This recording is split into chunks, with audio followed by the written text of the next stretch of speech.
40에서 80%를 적용받게 됐습니다.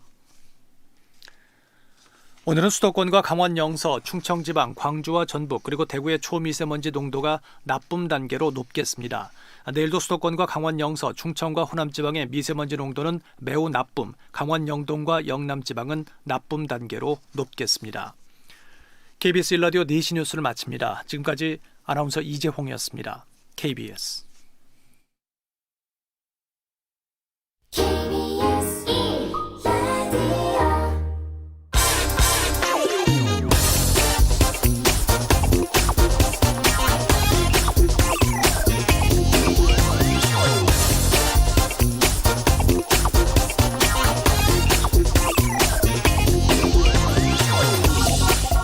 LH 조직을 분리하자 또 해체하자 이런 얘기까지 나오고 있습니다. 그런데 말이죠. 이번 투기 사건의 이 본질은 공공기관인 LH가 막대한 불로소득을 발생시키는 땅 장사를 하면서부터 시작된 겁니다. 신도시로 일단 지정되면 LH는 논밭이었던 땅을 수용해서 거기 기반시설을 깔고 다시 민간 건설사들에게 이걸 팔아넘겨서 아파트를 짓게 합니다. 이 과정에서 땅값은 수십 배 치솟습니다. 분당과 일산이 그랬고 가깝게는 판교와 위례도 마찬가지였습니다. 불로소득이 이렇게 넘쳐나니 투기가 일어나지 않을 수가 없고 또 개발 정보를 알고 있는 공직자들이 이 유혹에 빠지지 못하게 만드는 건 어떤 법을 만들더라도 이거 가능하지 않습니다. LH가 원래의 목적에 맞게 불로소득이 일어나지 않는 공적인 주택 개발에 집중하게 만들어야 합니다. 민간에게서 강제 수용한 토지를 다시 민간 건설사들의 비싼 값에 되팔아서 이 서민들은 아예 들어갈 엄두도 못 내는 비싼 아파트가 분양돼 버리는 이 악순환의 고리를 이참에 끊어야 합니다. 토지는 LH 같은 공공기관이 소유하고 아파트 건물만 개인이 소유하는 토지 임대부 방식이라든가 개인이 공공기관에서 분양받아서 한참 동안 살다가 매각할 때는 공공기관에 다시 팔 수 있게 하는 이 환매 조건부 아파트 같은 불로소득을 원천적으로 차단하는 주택 공급 방식은 여러 가지가 있습니다. 이런 공공주택들도 LH가 시행사 본연의 역할을 철저히 한다면 얼마든지 품질 좋은 아파트로 지을 수 있습니다. 일단 접시에 들어있는 단물을 없애야만 파리떼는 꼬이지 않습니다. 네, 안녕하십니까. 저는 경제와 정의를 다잡는 홍반장 KBS 기자 홍사원입니다. 홍사원의 경제쇼 출발하겠습니다. 유튜브 오늘도 함께 갑시다.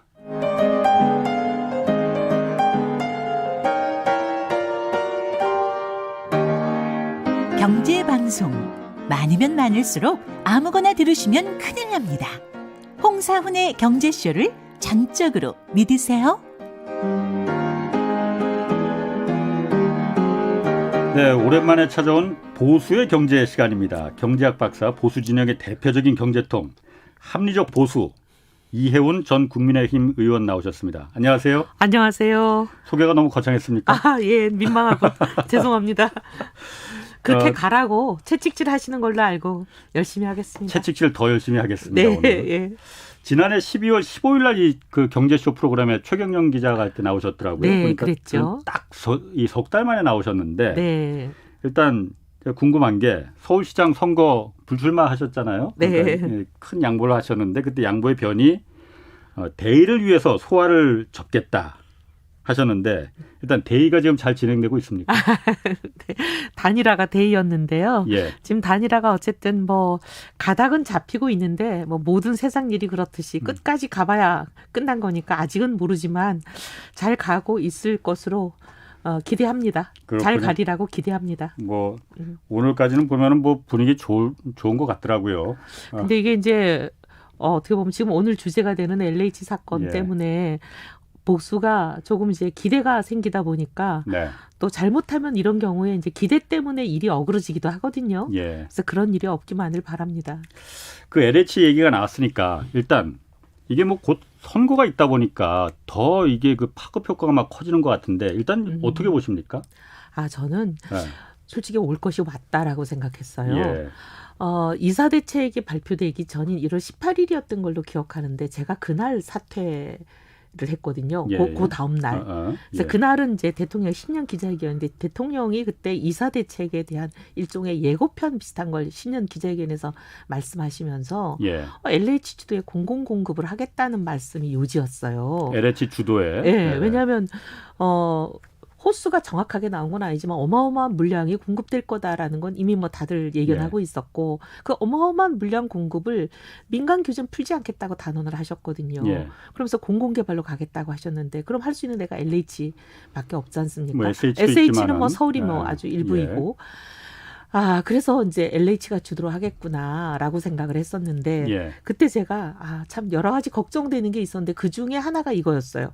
예. 그래서 제가 그날 페북에 글을 좀 간단하게 썼어요. 이거 걱정된다.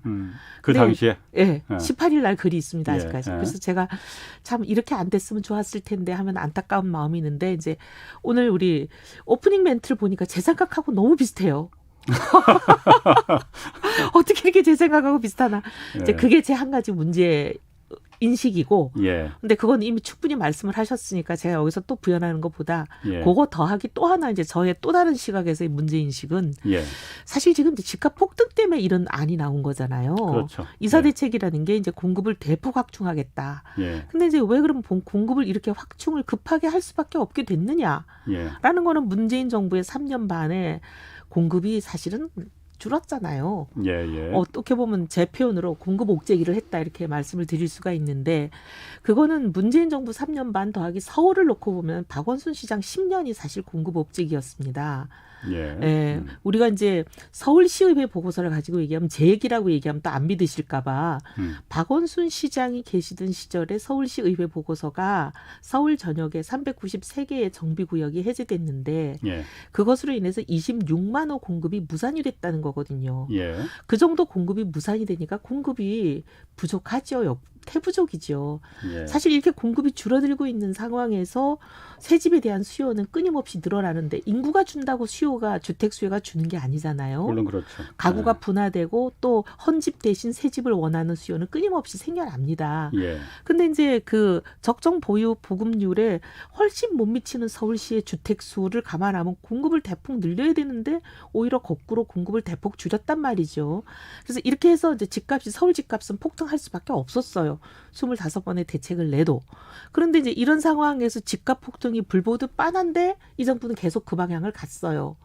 김현미 장관도 제가 국토위 있을 때 수없이 공급이 부족해서 집값이 폭등한다.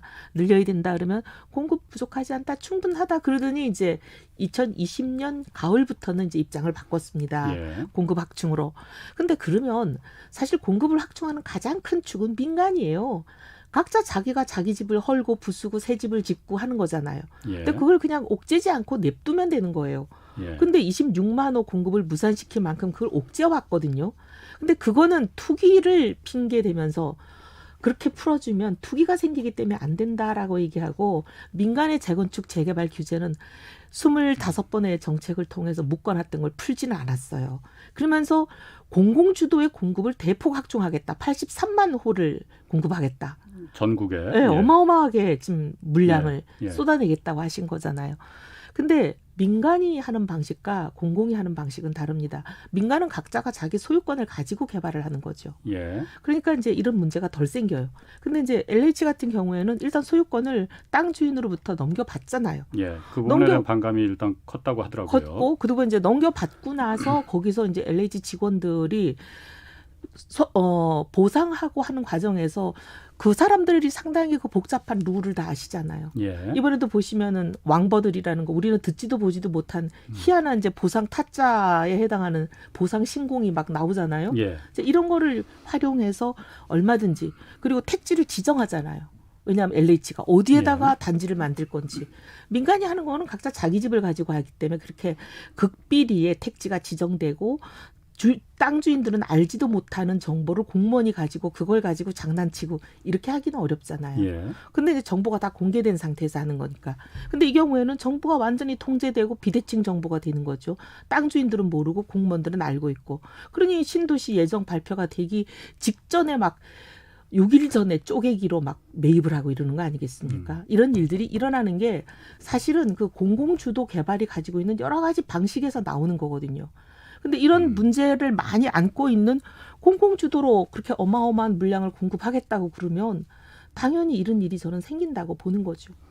그 지금 이번에 그 광명시흥하고 이제 3기 신도시에 관련해서 이거는 엄밀히 말하면 공공주도는 그런 이사 대책에 나왔던 그 공공주도는 좀 아니 그 결은 좀 다른 것 같아요. 네, 그러긴 하지만 어쨌든 간에 공공이 LH가 하는 거죠. 그러니까 아까 말씀하신 것 중에 이제 그 부분에 대한 반론들은 좀 있을 것 같습니다. 뭐냐면은 정부가 어쨌든 공급이 일단 누구나 다 새로운 아파트 요즘 짓는 뭐 레미안 푸르지오에 들어가서 살고 싶은 욕심들은 다 있을 것 같아요. 그렇지만은 그 부분을 이제 막아놨다는 거는 이제 정부도 이제 인정을 하고 그렇기 때문에 이제 그 공급을 대폭 늘리겠다고 한 건데 사실 여태까지 정부에서도 그 부분에 대한 뭐 제가 지금 정부의 뭐 어떤 그 변을 말하려는 건 아니고 민간 주도로 철저하게 민간인 주택조합과 그러니까 재건축 재개발 조합과 민간 건설사들이 둘이 이 합을 맞춰서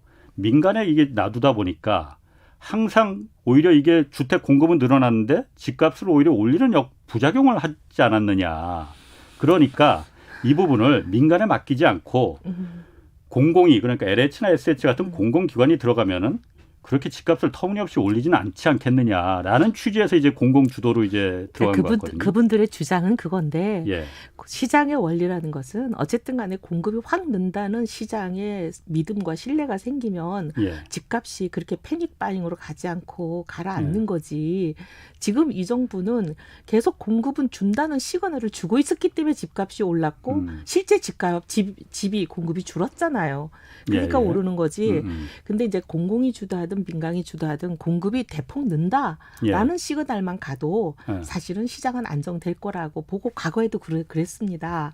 그랬는데 지금 이제 아까 민간 주도를 얘기하면 대표적으로 제가 뭐 특별한 뭐 단지를 이름으로 얘기하긴 좀 그렇고 우리가 흔히 이제 새쌍둥이라고 얘기하는 단지가 3개 있잖아요. 특정 지역에 수십 년간 20년 가까이 정부가 재건축을 틀어막고 아파트 말씀하시는 거. 뭐라고 제가 뭐 그 이름을 너무 말씀하셔도 될 것 같아요. 뭐 한 3개 정도 있잖아요. 뭐 거기뿐만이 아니라 2개가 더 있잖아요. 잠실이랑 뭐 2개 정도가 더 있는데 그 경우는 지금 수십 년간 어떻게 보면 살고 있는 사람들의 삶의 질도 완전히 낙후돼 있고 재산권 행사도 안 되고 온갖 세금은 또 세금대로 규제는 규제대로 옥죄고 있는데 그럼 거기 사람들은 투기를 할 기회도 없이 지금 20년간 묶여 있는 거 아니에요? 투기 자체가 원천 차단된 건데 그럼 그 사람들은 투기 때문에 안 풀어준다라고 얘기하면서 LH는 이렇게 투기하도록 구조를 만들어주고 길을 열어주는 게 과연 온당하냐 하는 거죠. 누구는 투기가 온당하고 누구는 투기가 부당하냐. 투기는 공무원이 하든 민간이 하든 다 부당한 거죠. 그래서 이거를 오히려 민간 하는 것을 풀어두면 덜 생기죠. 왜냐하면 공급이 확 풀리게 되면은 공급이 풀리는 걸로 인해서 집값이 안정이 되는 거지. 저는 이 정부가 이렇게 집값을 올리게 된 가장 근본적인 원인은 공급이 준다. 그리고 집값이 오를 거다라는 사람들의 불안 심리 때문에 오르는 게 제일 크다고 봅니다. 알겠습니다. 뭐 어쨌든 그 부분에 대해서는 뭐 여러 가지 의견이 있으니까 뭐 어쨌든 그 보수의 경제학자의 의견 중에 하나로 저희가 좀 가름을 하겠습니다.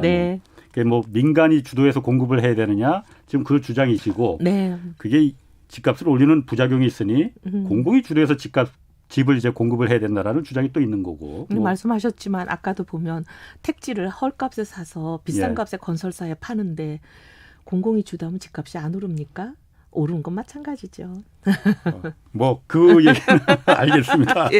제가 지겠습니다. 그냥 거기서.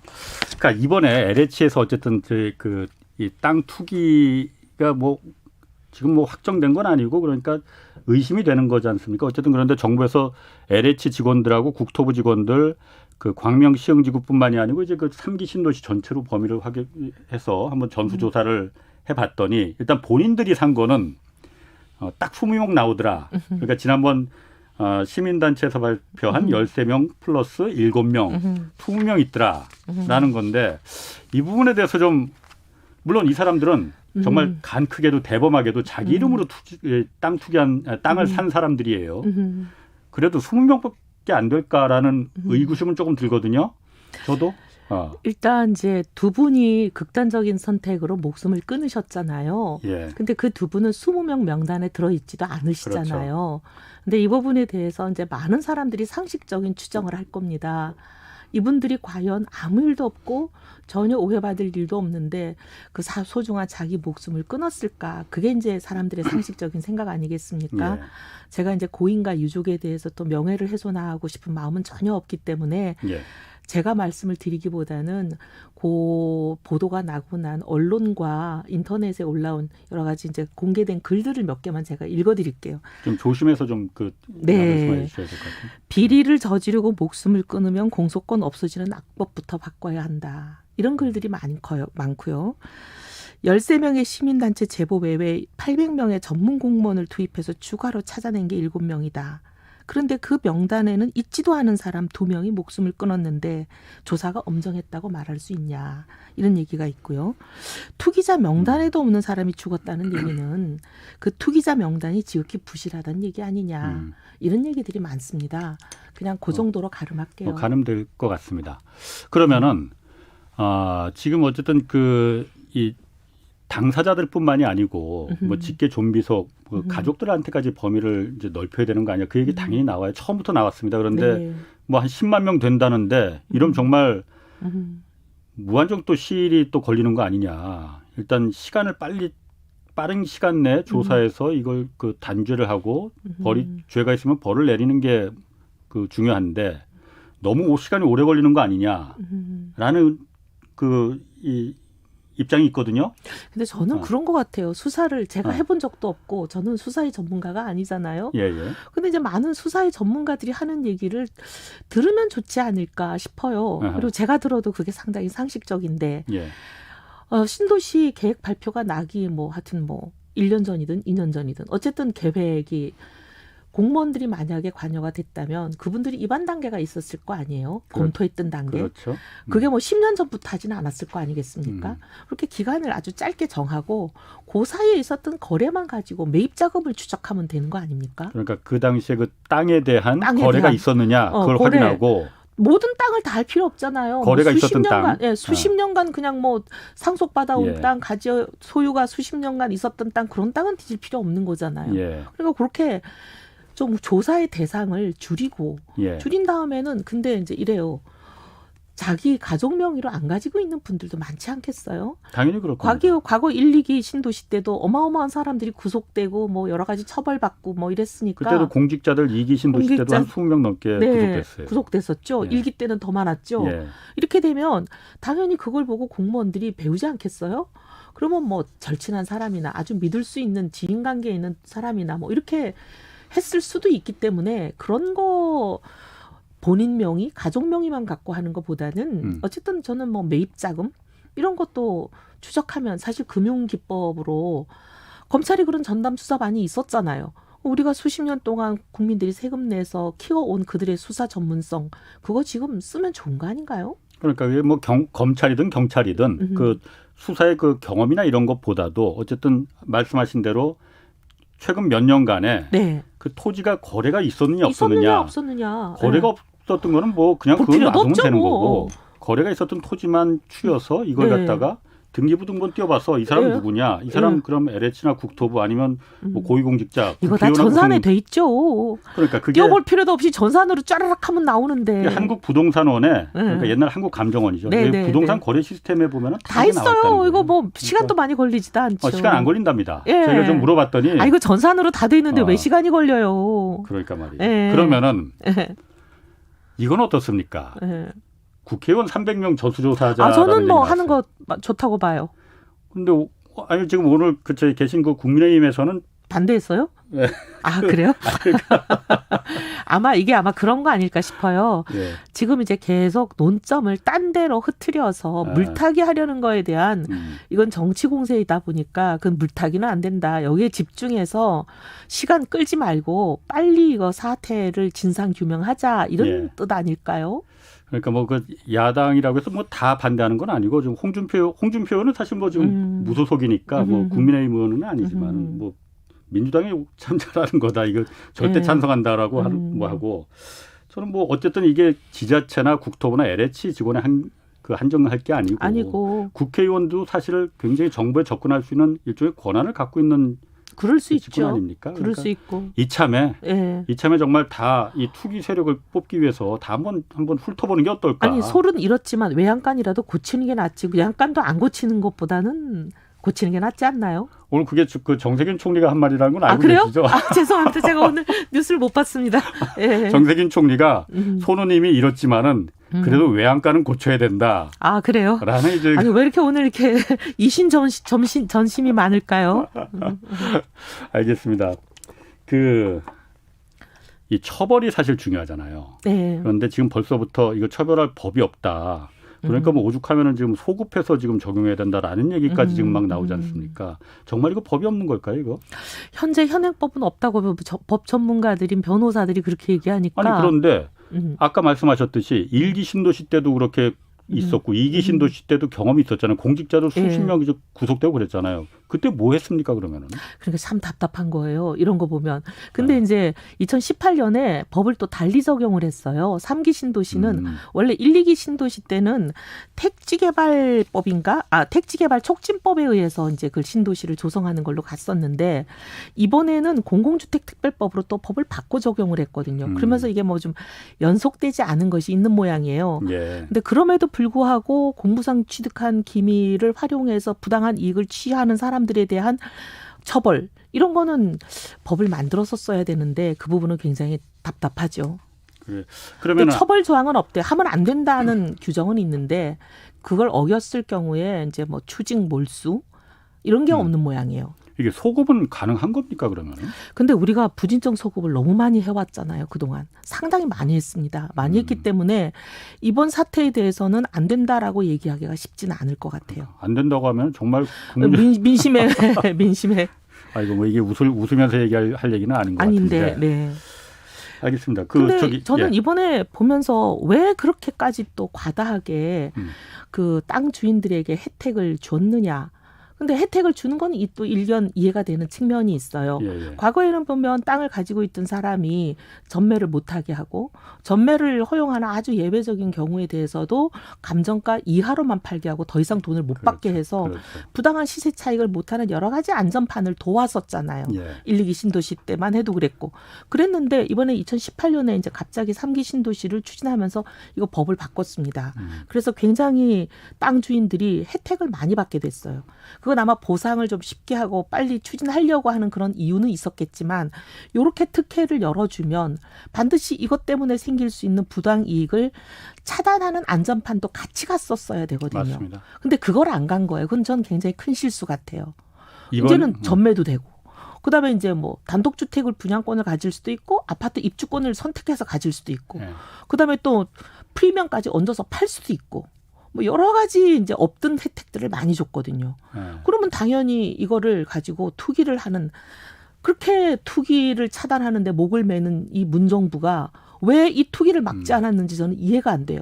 그러니까 이게 그런 프리미엄을 많이 준 이유 중에 하나가 저희가 뭐 제가 좀 몇 군데 알아봤더니 이번에 그 LH 직원들도 대토라는 그러니까 그 편법이 아니고 그 제도를 이용했다고 그러더라고요. 그러니까 땅을 거기 있는 사람들한테는 돈으로 다 보상을 해주면은 그 돈이 다시 유동성이 풍부해지니까 다른데 부동산 사는데 그게 다 가니까 대신 여기서 그 땅으로 대신 줄 테니 거기 건물을 올리든 뭐든 그 알아서 좀 거기서 이익을 공유하자 LH와 같이. 라는 취지였다는 거예요. 그러니까 그 취지가 그래서 이해되는 측면이 있다니까요. 그렇죠. 그래서 그 취지가 이해되는데 그런 길을 열어주려면 이 제도를 악용해가지고 부당이익을 취하는 사람들, 특히 투기를 그렇게 방지하는 거에 목숨을 거는 정부였잖아요. 그렇게 아까 모 아파트는 혹시 투기할까 봐 겁이 나서 20년간 재개발도 재건축도 못하게 하면서 여기는 왜 이렇게 길을 열어주고 고속도로를 열어줘 놓고 이거는 막지 않았냐는 거예요. 알겠습니다. 뭐 그러면은 당장 지금 그 발등에 떨어진 불이 변창흠 장관도 지금 이제 뭐 나간다고 하고 정부가 어쨌든 아까 모두에 잠깐 말했지만 이사 공급 대책 이거 공공기관 주도를 지금처럼 민간에 다 맡기지 않고 이제 공공이 주도하게끔 하겠다. 말씀하신 대로 재건축도 조합원들 마음대로 분양가 정하지 말고 일단 조합원들이 그 권리를 다 LH나 SH에 넘기고 소유권도 다 넘기는 거 아니에요? 분양가도 공공이 너무 그렇게 그냥 옆 단지보다 무조건 더 10원이라도 높이게 하는 거 이거는 이제 더 이상 없다. 근데 그거는 지금도 못 하고 있어요. 아니 그러니까 분양 뭐 허그를 통해서 분양까지 하는 뭐 이런 그런데 그 빠져나가는 방법 많이 있습니다. 뭐 그래서 그 공공이 주도를 하겠다 그래서 집값을 터무니없이 높이 가는 거는 맞겠다라는 건데 이사 대책이 지금 어떻게 될 거냐가 문제란 말이에요. 근데 저는 그래요. 아까 그 말씀하셨잖아요. 제가 예. 그런 논리를 피니까 문제가 터진 거는 서울이 아니고 소위 말하면 이제 LH 주도로 하는 역세권이나 그다음에 공장 지역이나 중공업 지역이나 아니면 예. 저층 주거지나 이런 것을 고밀 개발하는 LH 주도의 사업.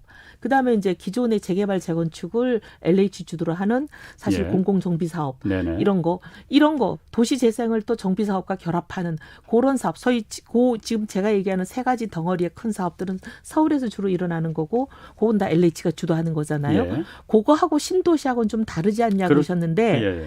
근데 저는 신도시는 어떻게 보면 저 신도시에 계시는 분들이 또 마음에 상처받으실까 제가 굉장히 말씀드리기가 조심스러운데 서울하고는 또 좀 다르잖아요, 상황이. 네. 근데 서울은 지금 보면 땅값이 정말 장난이 아니고 예민하거든요. 네네. 근데 이제 신도시를 지금 LH에 맡겼는데 이런 일이 생겼어요. 그런데 서울의 이 정말 예민한 금사라기 땅들을 LH에 맡기면 이 문제에 몇 배 파장이 클 수 있는 여러 가지 복잡한 일들이 저는 더 일어날 가능성이 있다고 봅니다. 가능성이 있다. 예. 네. 그래서 더 걱정이라는 거고요. 그다음에 그럼 지금 하듯이 그냥 민간에 맡겨둬야 되는데 재건축 개발은 차라리 그냥 민간에 맡겨야 된다. 민간에 맡기는 게 그리고 어차피 지금 분양가 같은 거는 허그뿐만이 아니라 분양가 상한제 상한제라는 장치도 있고 예. 허그도 있고 또 소위 말하면 이제 한국감정원을 동원해 가지고 또 감정 평가 자체를 상당히 후려치고 예. 이렇게 하면서 정부가 씨줄 날줄로 많이 옥죄고 있기 때문에 오히려 분양가를 너무 낮춰가지고 현금 부자들에게 로또가 되는 그런 상황이잖아요. 뭐 다 그렇진 않더라고요. 하여튼 뭐 그런 상황이 있어서 알겠습니다. 예. 그게 이제 그거보다는 이게 더 저는 더 많은 부작용이 있다 그렇게 보죠. 알겠습니다. 그 의견 중에 하나로 좀 네. 하고 4차 재난지원금 이제 그리고 추경 네. 이것도 또 지금 핫해요. 지금 19조 5천억 원이 지금 4차 재난지원금으로 책정이 됐습니다. 그래서 네. 15조 원은 지금 추경으로 하기로 해서 지금 국회에서 야당도 지금 합의는 다 한 거죠. 그 추경 네, 대해서는. 뭐 지금 누가 반대할 수가 있겠어요. 그렇죠. 네. 뭐 3월 그래서 빠르면 3월 말이면 이제 4차 재난지원금도 이제 지급될 것이다 하는데. 네, 그러니까 보궐선거 직전에 주는 재난지원금을 야당이 어떻게 반대하겠습니까? 지난 4월 총선에서 그렇게 당해놓고. 너무 선거에만 이렇게 다 엮지 마시고 이 어쨌든 그 코로나로 일방적인 이제 그 피해를 입으신 분들이니 그분들에 대해서 뭐 하루 빨리 좀 그 지원을 하자는 거에 대해서 뭐 여야가 따로는 없을 것 같아요. 예. 뭐 그런데 그 부분을 제가 좀 물어보고 싶어요. 그러니까 어쨌든 한참 재난지원금을 주는 건 좋은데 이게 선별이냐 보편이냐 지금도 계속 되고 있단 말이에요. 저는 왜 그게 논란이 되는지 저로서는 굉장히 이해하기가 어려워요. 일단 그 선별 지원을 저는 선별 지원을 주장하시는 처음부터 거고. 주장했던 사람인데 한 1년도 더 됐네요. 그 주장을 시작한 지가. 그런데 왜 생각이 다른지가 저는 참 납득이 안 되는 일인데 예. 어차피 우리가 예산이라는 게 무한정 쓸 수 있는 건 아니잖아요. 네네. 한정된 재화 아닙니까? 한정된 재화를 효과적으로 쓰는 방법이라는 것은 효용이 가장 높은 곳부터 쓰는 거 아니에요? 예. 이게 경제학의 기본의 이비시잖아요. 예. 근데 효용이 가장 높은 곳이 어디예요? 지금 생계 절벽에 내몰려서 가장 절실하신 분들한테 드리는 게 먼저죠. 근데 우리가 모든 국민에게 충분한 만큼 줄 수 있으면 상관이 없는데 예. 결국은 그 돈도 결국은 세금으로 걷어서 메꿔야 되니까 당장 코로나가 끝나고 나면 그거부터 걱정 아닙니까? 그러면 결국 효과를 돈의 가성비를 가장 높이는 방식으로 쓰는 게 저는 현명하다고 보고 예. 그러면 5천만 명에게 주느라고 그 돈을 다 나눠버려서 푼돈이 되게 하는 것보다는 같은 금액이라 하더라도 절실하신 분들에게 집중해서 드리는 게 더 맞다. 5천만 명 중에는 사실 그런 도움이 절실하지 않은 고소득층도 있고 그다음에 오히려 코로나로 인해서 대박 나신 분들이 많은 거 아닌가요? 그런 분들은 사실 제외하는 게 맞다고 봅니다. 그래서 코로나로 피해를 보고 어쨌든 국가의 조치로 인해서 국가의 조치에 협력하느라고 영업장 제한을 당하신 분들, 폐쇄 당하신 예. 분들, 그런 분들이 가장 지금 절실하신 분들이잖아요. 그분들에게 우선 집중해서 그분들이 푼돈 받아가지고는 지금 이 위기를 타개해서 나갈 수가 없잖아요. 예. 지금 뭐 파산을 해버리고 나면 그건 뭐 복구가 불가능한 손해니까. 예. 그래서 복구할 수 있는 사실 긴급 구조가 될 수 있는 금액을 드리는 게 맞다. 저는 그렇게 생각합니다. 그 보편적인 지급을 이제 주장하시는 뭐 학자나 정치 쪽이나 이쪽에서는 또 그렇게 이런 논리를 핍니다. 그러니까 지금 선별로다가 예를 들어서 그 치킨 가게가 어렵다고 해서 임대료 못 내니 임대료를 국가에서 그 예를 들어서 100이라는 부분을 지원을 해주면은 그냥 임대료 한 번 내고 나면 끝 아니냐.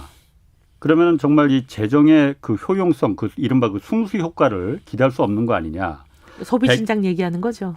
맞습니다. 예. 뭐 소위 그러니까 말하면 소비 활성화. 잠깐만 제가 먼저 좀 질문을 먼저 예.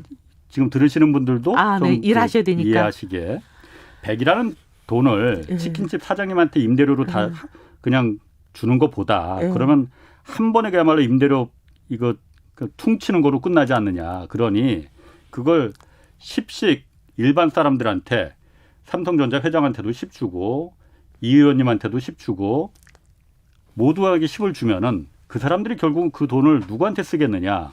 쓰는 데는 딱 용도가 제한되어 있지 않습니까? 그러니 그게 결국은 지금 가장 어려운 자영업자들, 소상공인한테 다 들어갈 거 아니냐. 그리고 그러면 소비가 진작돼서 승수 효과가 일어나서 또 100만 쓰겠느냐, 200까지 쓴다 써보면은 라는 논리를 피시거든요. 우리가 1차 재난지원금 때 그거 해봤잖아요. 예. 그게 그렇게 효과가 있질 않았습니다.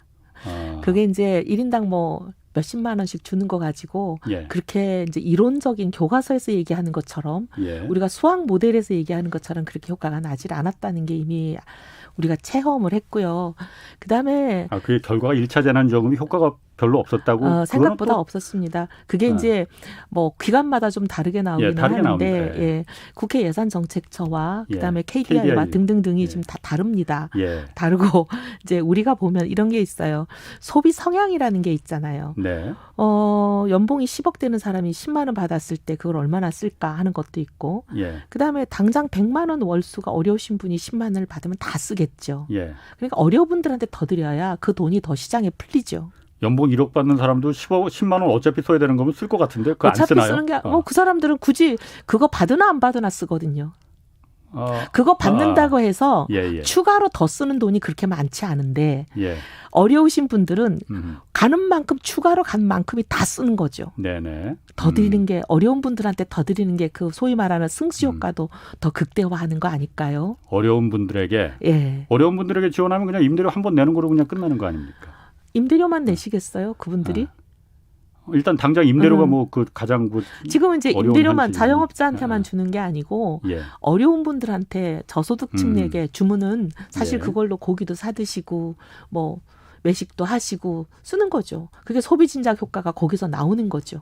거기서 어떤 우리가 모르는 승수 효과가 그러니까 우리가 승수 모르는 게 효과가, 아니고 승수 효과가 제 얘기는 소득 계층에 따라 다르다는 거예요. 고소득층은 그게 굉장히 약하고 이거는 뭐 이미 수십 세기를 걸쳐서 동서고급을 통한 모든 실증 데이터로 이미 입증된 거니까 맞는 얘기잖아요. 예. 고소득층은 소비 성향이 낮고 저소득층은 소비 성향이 높고 그 얘기는 10을 주면 아무래도 저소득층이 다 쓰고 고소득층은 다 안 쓰고. 네. 알겠습니다. 뭐 그거 하고 지금 또 그러니까 그 한참 논쟁 많은 게 이 국가 채무 얘기예요. 네. 뭐 KDI 계실 때 어쨌든 그 재정팀에 있어서 그러니까 재정팀에 있어서 평생 하던 일입니다. 지금도 하세요? 지금은 안 아니요, 하시지. 평생은 아니고 이제 국회 오기 전까지 했죠. 나라빚 너무 많은 거 아니냐 이거. 지금 그 나라빚이 지금 1,000조 육박하려고 한다. 물론 뭐 다른 선진국에 비하면은 뭐 아직은 그 비율은 낮다고는 하는데 그래도 이렇게 국가 재정을 건전하게 가져가야 되는데 이렇게 막 풀어버리면 우리나라는 더군다나 뭐 미국 같은 기축통화국도 아니고 이거 위험하다. 지금의 위험을 지금의 부담을 미래 세대에게 떠넘기는 거다라는 주장 있거든요. 어떻습니까? 일리가 있는 말이죠. 예. 근데 이제 그렇다고 해서 지금 위기가 왔는데 당장 숨이 넘어가는 분들에 대한 지원을 안 해야 된다. 그렇게 끌고 가는 거는 곤란하다고 보고요. 지원은 해야죠. 예. 이 위기를 살아남아야 사실 국가도 개인이 살아남아야 국가도 있는 거니까 지원을 해야죠. 예. 근데 그런 주장이 전혀 또 무시할 만한 것은 아니고 귀담아 들을 만한 이유는 돈을 쓰더라도 같은 돈을 써도 효과를 더 내게 하고 같은 효과를 낸다면 돈은 덜 쓰면서 같은 효과를 내는 방식으로 가야 된다라는 말을 이제 하는 거잖아요. 예. 근데 이제 저는 거기서 한 가지 좀 짚고 싶은 게 그 학자라고 하시는 분들 중에서 재정을 전공하지 않으신 분들이 그런 말씀을 많이 하세요. 경제학과 교수라고 해서 예. 다 재정 전공은 아니잖아요. 예. 그래서 뭐 OECD 국가들 중에서 우리나라가 국가 채무 상당히 양호한 편인데 이런 얘기하시는 분들을 많이 만나요. 근데 그건 정말 잘못 알고 계시는 그래요? 거예요. 왜냐하면 재정 통계가 국가 채무 안에 여러 개 들어가야 되는 요소가 있잖아요. 예. 근데 그거를 우리나라는 다른 선진국하고 다른 통계를 씁니다. 그래서 다른 선진국하고 직접 비교하기가 어려워요. 그래서 IMF가 뭐라고 한 적이 있냐면 대한민국은 국가부채 통계가 다른 선진국과 너무 그 내용이 달라서 직접 비교가 불가능해서 IMF 통계에서 빼겠다고 한 적이 있을 만큼 우린 다릅니다. 예를 들면 이런 거예요. 일반적으로 선진국의 경우에는 IMF가 얘기하는 재정 통계 국가부채의 기준은 뭐냐면 일반 정부 부채. 일반 정부는 중앙정부 들어가고 지방정부 들어가고 각종 공공기관 들어가고 공기업도 들어가고 이렇게 다 들어가는 거거든요. 예. 근데 우리는 거기서 공기업도 빠지고 그다음에 보증채무도 빠져요. 보증채무라는 건 국가가 보증을 한 거기 때문에 국가의 채무로 잡아야 되는 건데 우리는 다 뺍니다. 그다음에 충당채무도 다 빼요. 우리는. 예. 충당채무가 이게 어마어마합니다. 충당채무라는 게 많은 분들이 걱정하는 게 연금이에요. 연금이 빵꾸 나면 지금 예. 국가가 다 지금 세금으로 메워넣고 있잖아요. 이미 예. 빵꾸 난 지가 오래된 수십 년이 된 군인연금, 공무원연금, 공공연금도 이미 빵꾸 난 지가 오래돼가지고 예. 국민 세금으로 메꿔넣고 있잖아요. 예. 이렇게 충당해주는 의무가 있는 충당채무가 있거든요. 예. 근데 이걸 국가 채무 부채에서 다 빼요. 우리나라는. 이게 다른 나라는 다 넣는 채무거든요. 예. 그다음에 더 놀라운 게 공기업 채무인데 이 공기업 채무 지금 지금 문제가 되는 LH만 해도 예. 부채가 얼마나 어마어마한지 아시잖아요. 뭐 국가 채무를 우리는 안 넣고 있습니다. 안 넣고 있죠. 예. 근데 이런 어마어마한 공기업 채무가 다른 나라는 일반 정부 채무를 공기업 채무가 넘어서는 나라는 하나도 없어요. 근데 우리나라는 일반 정부 채무를 공기업 채무가 150%나 넘어서요. 그러니까 어떻게 보면 본채보다 더 어마어마한 부채가 있는데 이 부채는 우린 통계에서 빼놓는단 말이죠. 그래서 그렇게 그냥 나온 숫자만 가지고 내용은 안 보시고 그렇게 얘기하시면 안 된다는 거 하나. 그런 부분을 다 채무에 국가부 채무로 다 포함시키면은 그래서 연구가 나온 게 있는데 전 제가 계산은 안 해봤는데 예. 하여튼 뭐 이렇게 민간 연구기관에서 냈던 게 하나 있어요. 3배쯤 된다라는 연구가 있었어요. 그럼 지금 한 40%에서 50% 정도 되니까 150% 가까이 그럴 수 있는 거죠. 될수 그러면은 있다는 우리가 뭐 지금 그리스랑 다를 게 뭐가 있습니까?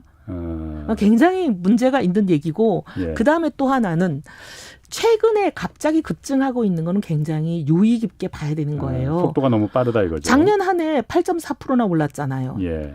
아니 원래 우리가 다른 나라들은 그래요.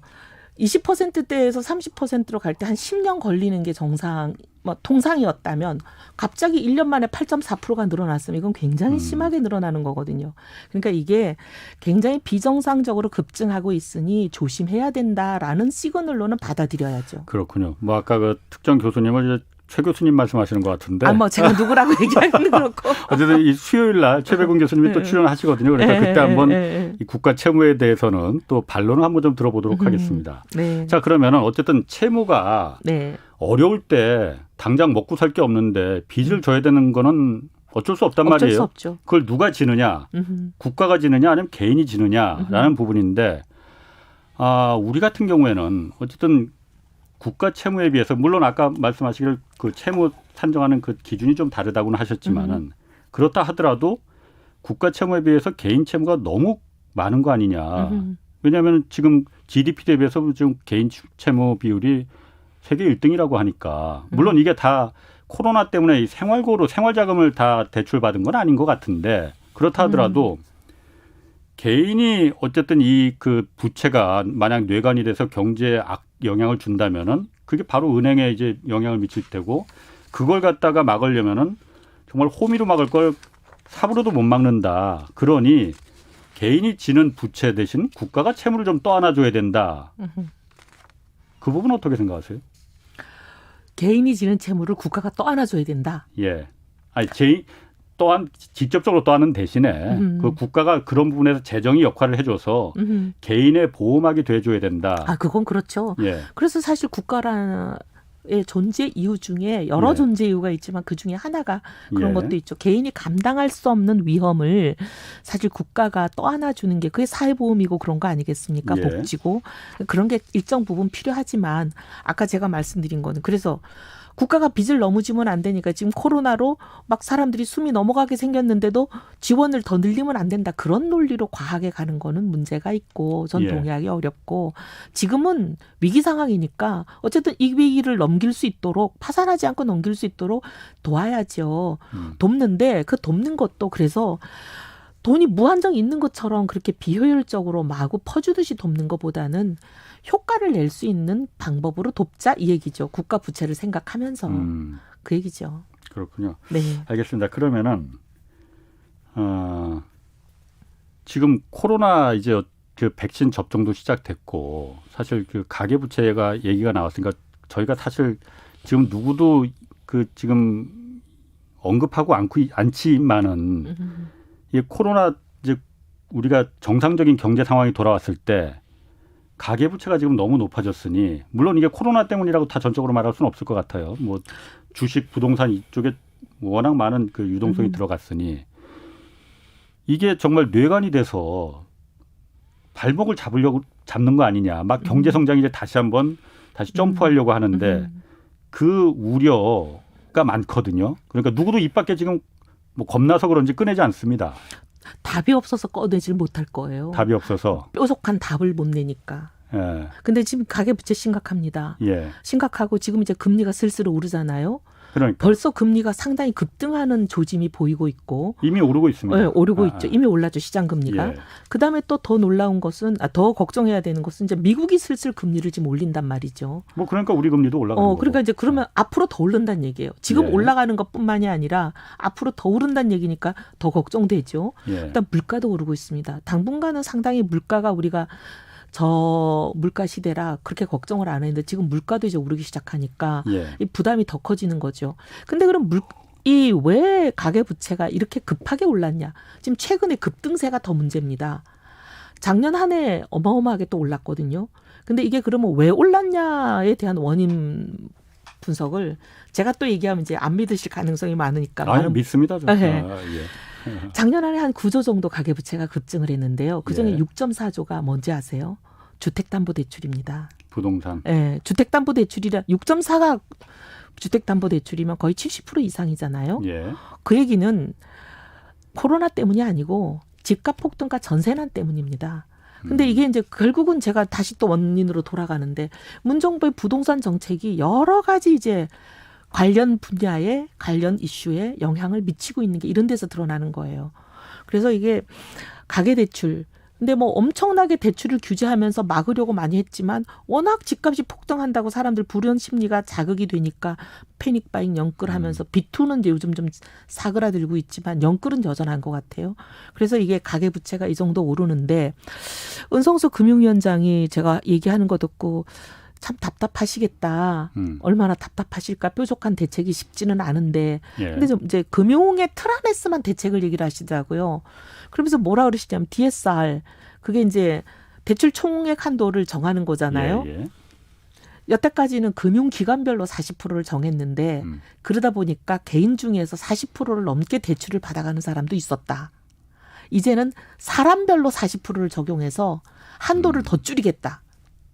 이렇게 대책을 발표하셔요. 그 부분에 대해서는 불만들이 좀 있긴 있습니다. 근데 저는 이제 그분도 얼마나 답답하시면 그러겠어요. 네. 그렇지만 답답한 게 지금 가뜩이나 어려운 상황에서 그렇게 줄여버리면 생활고는 더 어려워지죠. 예. 금리는 오르고 이자 부담 늘어나고 그다음에 물가 오르고 코로나로 경제는 더 어렵고 그래서 이게 좋은 대책은 아닌데 그래서 저는 결국은 원인을 해소하고 원인을 제거해야 진정한 대책이 되는 거 아니에요?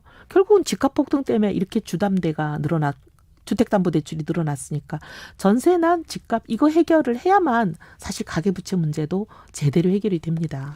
알겠습니다. 뭐 가계부채 얘기는 거기까지 하고 네. 뭐 아무래도 정치 쪽에 계시니 가덕도 신공항 얘기도 좀 안 할 수가 없을 것 같아요. 여러 가지 좀 생각이 있으실 것 같아요.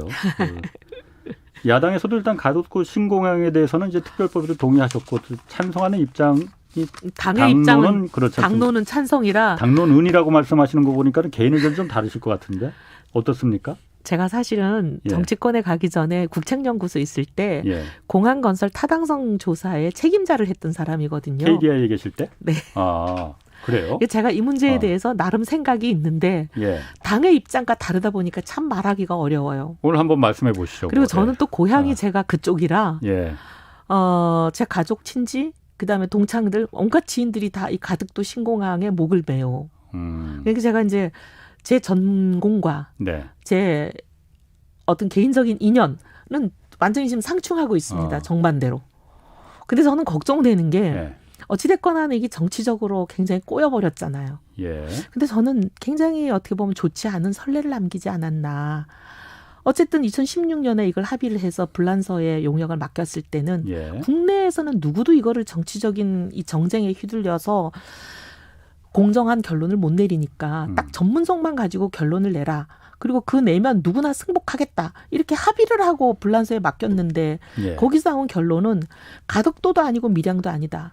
그리고 김해공항을 확장하라 그런 거였잖아요. 예. 근데 이제 와서 다 뒤집으면서 그냥 가덕도로 가버리면 저는 다음 선거 만약에 TK 지역에 보궐선거가 있거나 그렇게 되면 또 TK는 밀양 들고 나오지 않을까요?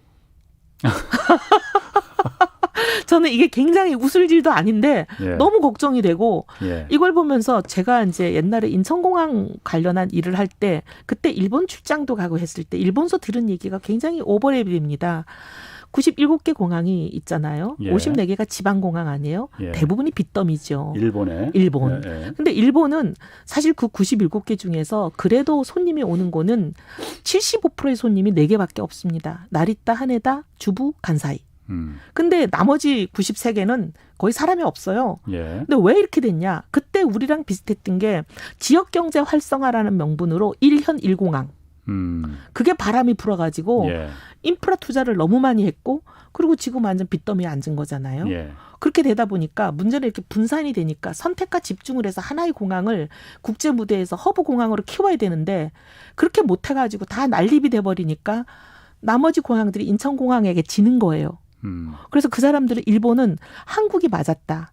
인천에 하나를 몰아주고 선택과 집중한 한국의 전략이 맞았다 그러는데 지금 우리는 김해 신공항하고 가덕도 신공항 굉장히 지근거리에 있습니다. 예. 어떻게 하려고 그러는지 저는 굉장히 걱정되고요. 김해는 내국 국내선으로 국내선 하고 전용으로. 저쪽은 국제선으로 한다는데 예. 국내선 국제선 환승도 꽤 있고요. 그게 과연 그게 효과적인지도 짚어봐야 될 문제가 많고 가덕도는 굉장히 수심이 깊은 곳이잖아요. 뭐 한 80m 정도 된다고 예, 하고. 수심이 그렇게 깊은 곳은 사실 매립도 어마어마한 건설 비용 쉽지 않죠. 자체가 듭니다. 그리고 산지를 상당한 부분을 절토해야 돼요. 예.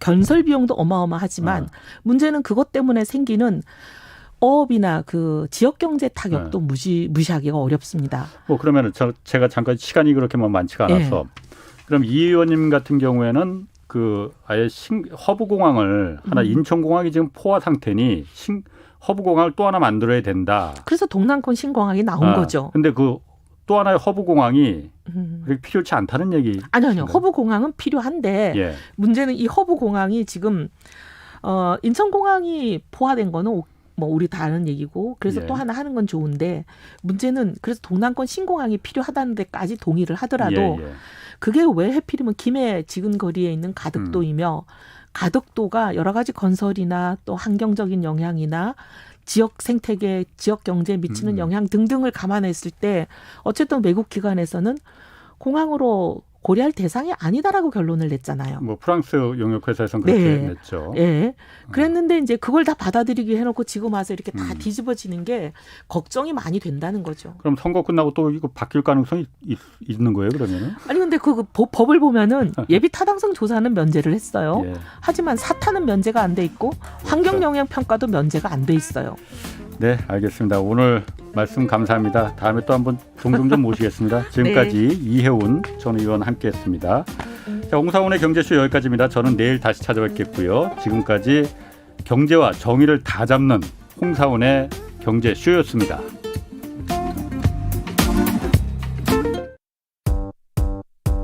여러분, 저로 말할 것 같으면 KBS 1라디오